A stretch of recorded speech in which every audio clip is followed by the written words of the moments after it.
ناظرین، آج کی ویڈیو میں ہم ایک ایسے بدبخت انسان کے بارے میں بات کریں گے جس نے حضرت امام حسین اور ان کے ساتھیوں کو شہید کیا۔ اس بدبخت کی قبر کہاں واقع ہے، اس کی قبر کا اس وقت کیا حال ہے، اور اس کی قبر پر آج بھی اللہ تعالیٰ کون کون سے عذاب نازل کرتا ہے۔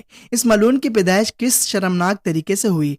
اس ملعون نے حضرت امام حسین اور ان کے ساتھیوں کو شہید کرنے کے بعد ان کی جسد خاکی کے ساتھ کیا کیا تھا۔ یہ حضرت امام حسین علیہ السلام کے ساتھ بغض کیوں رکھتا تھا، اور وہ کون سے بدبخت لوگ تھے جنہوں نے اس کام میں یزید کا ساتھ دیا۔ یزید کے بیٹے نے اپنے والد کے تخت پر کیوں تھوکا تھا۔ جب 65 سال بعد اس ملعون کی قبر کھولی گئی تو اس کی قبر میں کون سا خوفناک عذاب دیکھا۔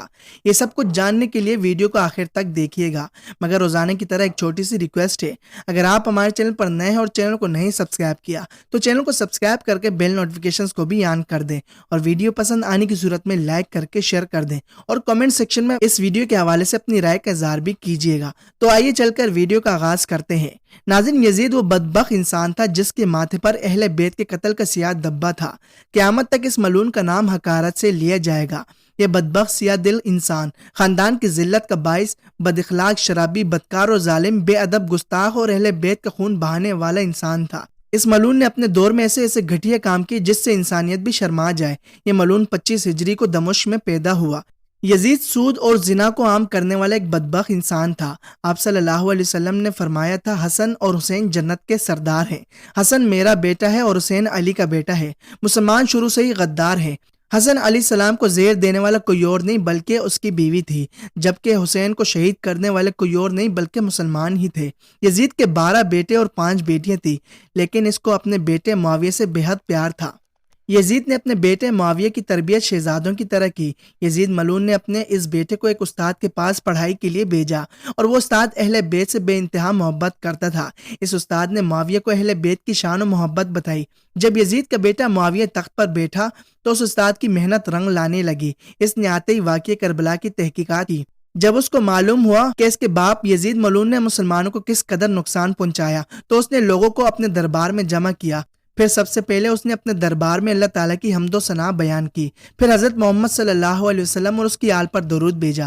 پھر لوگوں سے کہنے لگا، اے لوگوں، میرے باپ یزید کو جو حکومت ملی وہ اس حکومت کے اہل نہیں تھا، اس کے نفس نے اسے برباد کر دیا۔ میرے باپ نے اللہ کی ساری حدوں کو کراس کیا۔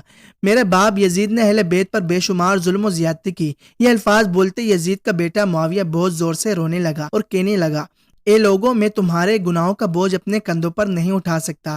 میری یہ خواہش ہے کہ میں یہ حکومت امام زین العابدین کے حوالے کر دوں۔ میں ایسے تخت پر تھوکتا ہوں جس نے اہل بیت کو شہید کیا۔ اب تم لوگ جس کو چاہو اس کو سردار بناؤ اور تخت پر بٹھاؤ۔ اس یزید کی موت اس قدر کربناک طریقے سے ہوئی کہ کوئی شخص بھی اس کے قریب نہیں جاتا۔ اس کے جسم سے اس قدر گندی بدبو آتی کہ ہر کوئی اس کے پاس سے بھاگ جاتا۔ یزید ملعون کے بے پناہ جرم ہے، جس میں سب سے بڑا جرم حضرت امام حسین علیہ السلام کو شہید کرنا۔ اس کے علاوہ اس ملعون نے مسجد نبوی میں بہت سے صحابہ اکرام کو بھی شہید کیا۔ اس کی فوج نے مدینہ میں رہنے والی عورتوں کی عزت پامال کی۔ اس ملعون نے مسجد نبوی کے اندر گھوڑے بھی باندھے، جس کی وجہ سے مسجد نبوی میں کئی دن تک نماز نہ پڑھائی جا سکی۔ اور اسی ملعون کی حکومت میں خانہ کعبہ پر حملہ ہوا، جس کی وجہ سے حجر اسود کے ٹکڑے ٹکڑے ہوئے اور خانہ کعبہ کے غلاف کو آگ بھی لگائی گئی۔ یزید ملعون کی موت کے بارے میں یہ بھی کہا جاتا ہے کہ 64 ہجری کو رات کی تاریکی میں اس دنیا سے دفع ہوا۔ یہ ناگہانی موت کا شکار ہوا۔ یہ یزید ملعون رات کو شراب پی کر زنا کر کے اور فل مستی کے عالم میں سویا، جبکہ یہ ملعون صبح مردہ حالت میں پایا گیا۔ جب اس ملعون کی موت ہوئی تو یہ خیمے میں تھا۔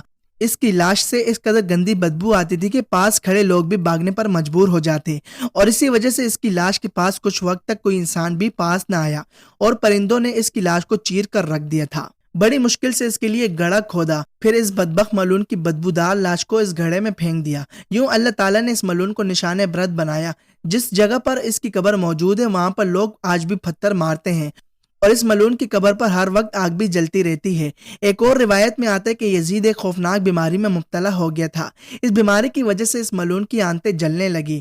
اس بیماری کی وجہ سے یزید ایک حکیم کے پاس گیا، اور اس نے جب یزید کی بیماری دیکھی تو بہت پریشان ہوا، اور یزید کو اس قدر پیاس لگتی تھی کہ وہ پانی کو ترستا تھا۔ جب وہ پانی پیتا تو یہی پانی پیٹ میں جا کر اس کی آنتوں کو جلاتا، اور اس بیماری کی وجہ سے اس کے محل کے لوگ کہتے تھے کہ یہ پیاس کی آگ امام حسین علیہ السلام کو پیاسا رکھنے کی وجہ سے ہے۔ ناظرین، یہ تھی ہماری آج کی ویڈیو۔ دعائے اللہ تعالیٰ میں اہل بیت سے مزید محبت کرنے کی توفیق دے اور پنجگانہ نماز ادا کرنے کی بھی توفیق دے۔ آمین۔ ملتے ہیں اگلی ایک انفارمیٹیو ویڈیوز میں۔ دیجیے ہمیں اجازت، تب تک کے لیے اللہ حافظ۔